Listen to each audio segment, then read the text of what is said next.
Hi everyone, this is Deb Tim, a Canadian girl. Welcome to my channel.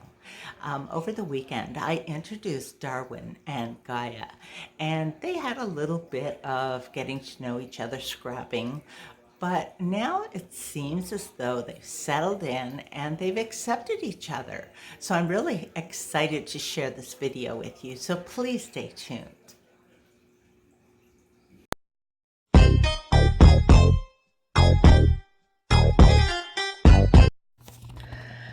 This is the 75-gallon aquarium that was home to my mixed African cichlids. Almost 2 weeks ago, I brought home Darwin, a new young male flowerhorn. To make room for Darwin, I had to rehome my cichlids. I placed an ad and had my cichlids gone almost instantly. Rather than sell them off, I decided to give them away as a group. It's funny how that works. An ad giving away cichlids is almost unheard of and very desirable.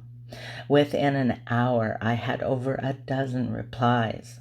As it turned out, I had to go with first come, first serve.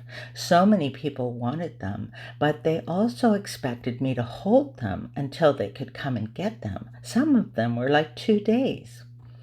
I even had someone ask me to deliver them. Being free, what more do they want? My goodness. Hubby told me to tell them I will deliver them at the nice round figure of $50. I'm really happy I got Darwin and decided I would introduce him to Gaia. Gaia was in a 75-gallon tank with Elvis, my Jack Dempsey. I will be adding some tank mates to that tank as well, but for now I want to concentrate on my flowerhorns and see if they will accept each other. For a full week, I had a partition separating Gaia and Darwin. I watched them closely to see if they were showing any signs of aggression. I was quite happy with how it was going. So this past weekend, I removed the divider and let them meet face to face. Initially, there was some aggression between the two of them. Before doing this, I really thought about it and I knew Gaia would be the aggressor. You can still see a couple marks on Darwin's head that proved me right. Since that first meeting, though, they have settled down really well, and I think they're going to be okay. Now, I'm not exactly sure how old they are, but I'm guessing they're both around 6 months. Gaia could be a month older, but they certainly are similar in size. As far as breeding goes, I do believe Darwin is a little young yet to fertilize eggs. Usually flowerhorn males are not sexually mature until they're close to a year. I'm hoping that with these two living together until that time arrives, they will be well acquainted and ready to be a mated pair. This will also give Darwin lots of time to practice the actions of fertilization. Gaia is a super red dragon female with very good genetics. Darwin is from the same breeder, but his parents were a male King Kampha and a female super red dragon.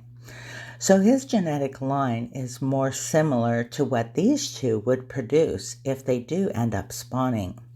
Now that's a long way off, but it's an exciting prospect.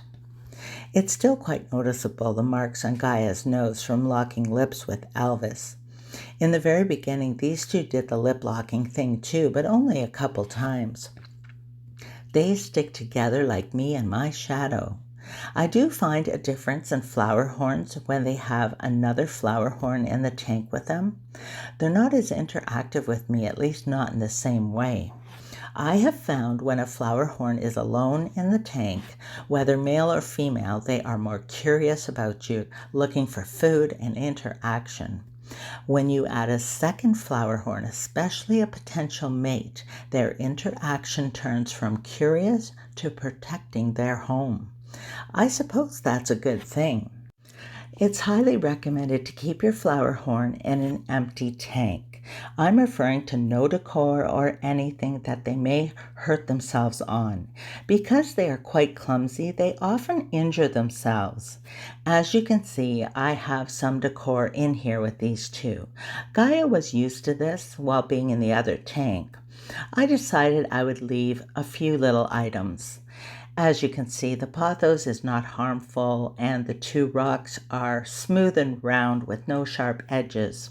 I will be removing the pots now that I know they're not needed for protection from each other. I may add a terracotta dish for Gaia to lay her eggs in, just so she doesn't have to get stressed out about where to lay her eggs, or that she doesn't have to work too hard in clearing an area for that purpose. Now I did reduce the amount of sand, making the depth very shallow, just in case she does prefer to dig. Gaia faithfully lays her eggs every couple weeks, but as yet has not had them fertilized. She is a healthy and productive little female, so I have high hopes for this pair. Can you imagine how handsome their offspring would be? So until next time, this is Deb Tim signing out. Thanks so much for watching. I hope you're having a great day. I wish you a wonderful week ahead, and I will talk to you soon. Bye.